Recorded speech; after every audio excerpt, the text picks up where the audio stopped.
যার ঘরে ছোট রানী এলো পদ্মাবতী,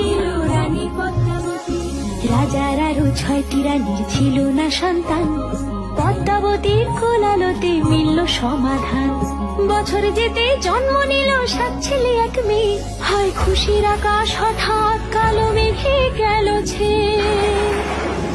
হিংসেতে যায় জ্বলে পুড়ে বাকি 6টি রানী, যুক্তি করে ঘটায় ওরা 7 কুমারের হানি। সুযোগ মতো 7 ছেলেকে মাটিতে দেয় পুঁতে, বাঁচে একা পারুল, ওরা পায় না তাকে ছুটে।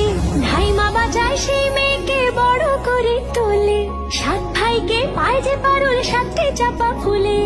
এত কিছুর পরেও রাজার বিপদ যে কাটে না, সূর্য নগরে সুখের সূর্য আর ওঠে না। হিংসা বিবাদ বিচ্ছেদ আর প্রেমের কাহিনীতে পারুল বোন কি পারবে 7 ভাই চম্পাকে জাগাতে?